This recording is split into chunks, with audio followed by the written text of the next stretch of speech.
Hello folks, welcome back to the channel. After not a disappointing weekend, because we had a lovely weekend away for the bank holiday in Anglesey, but not on a motorcycle, which makes all the difference, as everybody knows. We've got a plethora of jobs on Freddie's bike to do, buttoning things up, but first thing we're going to get to is the BSA. So I've got the exhaust in place now. I've got to get the tank back on after we've done some cleaning, because it hasn't been touched for a significant amount of time under here. Then you'll see here on the handlebars I've got these replica Doherty levers, which are actually really decent quality. I've replaced the pivot bolts here. They're all sorted and in place, but what I have found in the past is these clamps on the replica versions of these levers, they're not very good. They don't hold particularly strong. I've got these bolted up pretty tight now, so but they will still turn, and they tend to dig into the bars and just scratch the bars. So what I've got over on the bench here, these have just come back from chrome plating. This is a pair of genuine A65 clamps from an original set of Doherty levers. I've got the levers actually on the shelf here, in need of some restoration and quite badly damaged, but they were cheap, and all I wanted was the backs for the clamps that will actually hold onto the handlebars. So yeah, so I've got those. We'll get those in place. That's the first job I'm going to do, and then put the tank in place, get that fitted, and then obviously hiding in here is the next thing for Freddie's bike, which will come.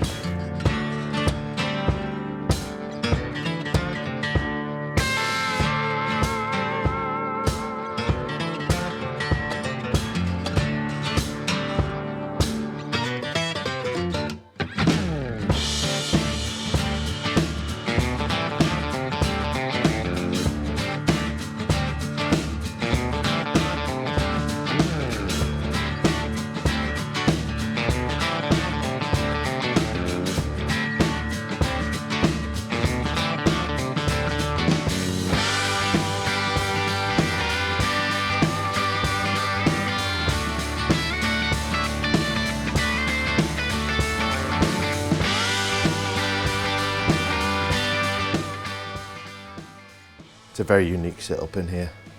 So you have the bolt comes through from the frame. There's a washer, a sleeve spacer that sits in the middle of that big rubber donut. Hopefully you can see that.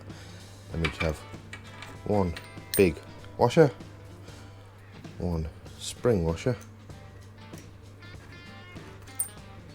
and then we have to try and start winding this nut on.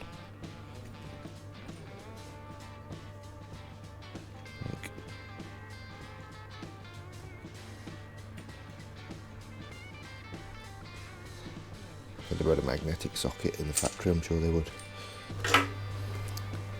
Never too tight. Okay, so that's the BSA. Obviously it needs a really good clean, but it's pretty much there. It's all bolted together at least, and everything is solid. So happy there. Got to put the oil in it as well. Please don't let me forget to do that. Back to Freddie's bike. It was quite funny actually getting this from the post office. It's a very uniquely shaped parcel that's come in from Chris at UTP, and it is hopefully going to solve all my woes of exhaust system.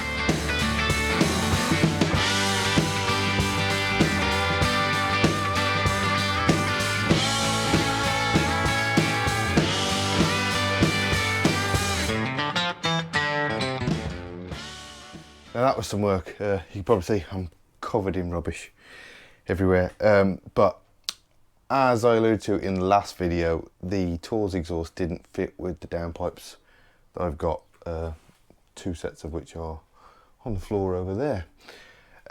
So Chris at Ultimate Twin Performance sent me a pretty good set of Thruxton SE downpipes with the correct angle on the end.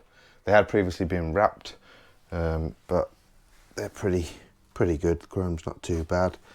And what I've got here, what I didn't want to do basically is cut up the Tours system which Chris supplied us, because they are just too good. They're really, really clean. But we're not 100%, you know, Freddie might hear this and think that's way too loud for me. So I wanted to get him into a position where he could actually swap back to a standard system without buying another set of standard pipes. So we then come to the bike. So I fitted the downpipes to match those cans, and then on here, this is Freddie's standard set of cans, which aren't great, but they aren't the worst. And I have cut the ends, re-angled the inlet to those, and just welded the spigot back in. I need to do a bit to get the heat shield to sit on here, but I can do that after the fact. But I need to get this done before I finalise getting the tour system fitted. But there we have it. So one standard exhaust system now fits the downpipes that are on there, and we can proceed, get the tours on. That's another big job ticked off the list. This is super easy. So we come in this side and just back out these nuts, oh, this nut, and then hold the exhaust, pull out the footrest hanger, roll the exhaust out the way, and there should be a washer and a rubber O-ring. Pop the mount out, and that is the standard exhaust removed. We then take the tour system, turn the mount into there. We have one O-ring to go on here, like so, and one washer. We then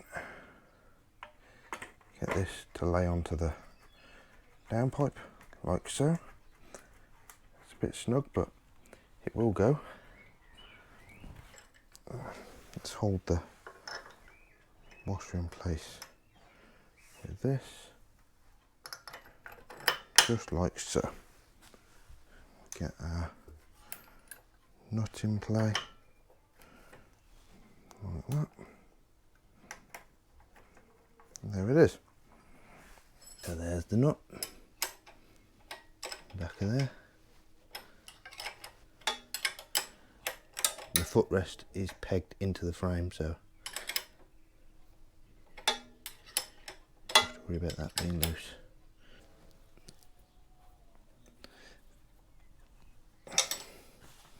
And there we are. And it is just a rinse and repeat on the other side. Get that done.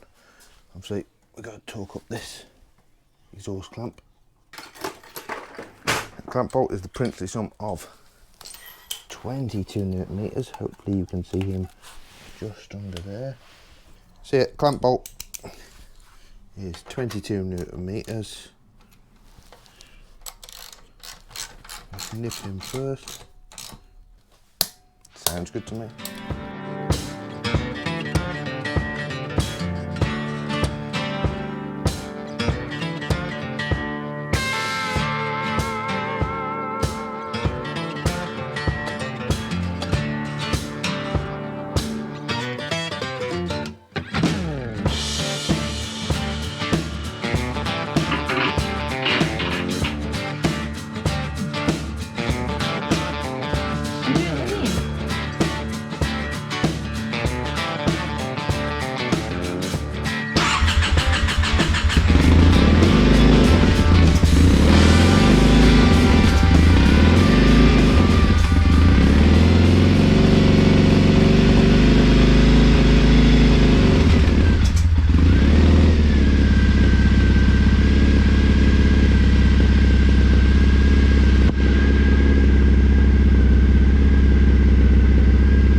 You join me in the wild.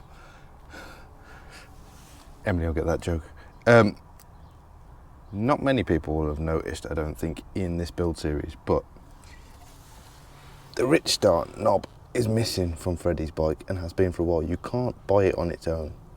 Now I could just get a M4 threaded thumb screw or something of that nature, but I'd completely forgotten about it until now. I thought, what can I use to make an enrichener knob for Freddie's bike? And then it occurred to me,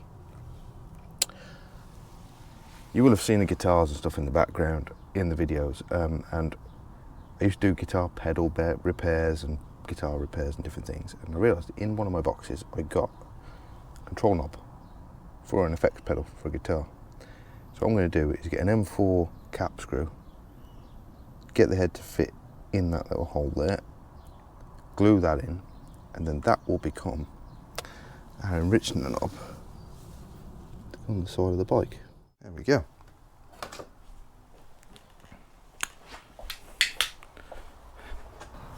There we are. That's going to work a treat. Let's get that glued in there. Yes. Okay. Hello to the people.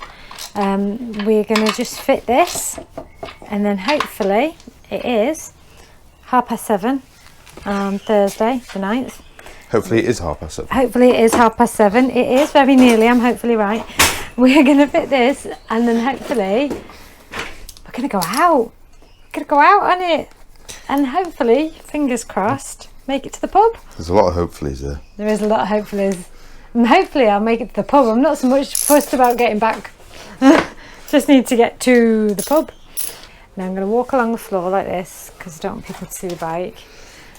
You see this? No peeping. No peeping. Look at my slippers. And look at the BSA over there in the garden instead, being a garden ornament. It does that. Come on then, you one. You're going to miss the light. That's why you don't rush me. You'll be the one moaning when you've lost the light and it's chilly. I'm gonna pan around actually. You can see Joe, because otherwise he's doing something over there, and otherwise I'm just pointing at the BSA and talking at you. But yeah, we went to Triumph Bike Night, and their theme last night was big bikes.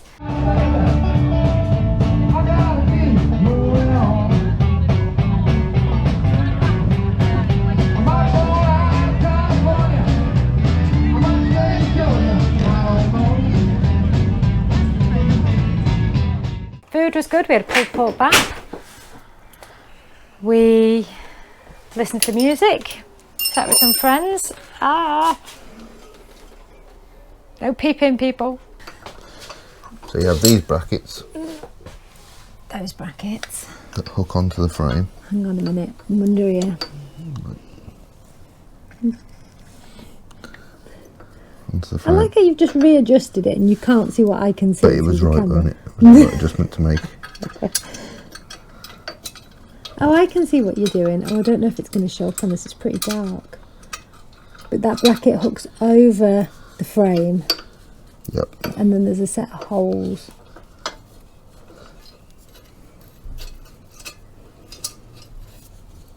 Oh, you've already done the other side, have you? Well, started it. That's your Blue Peter moment. Here's one I made earlier. So it's just 4 bolts and a funky bracket.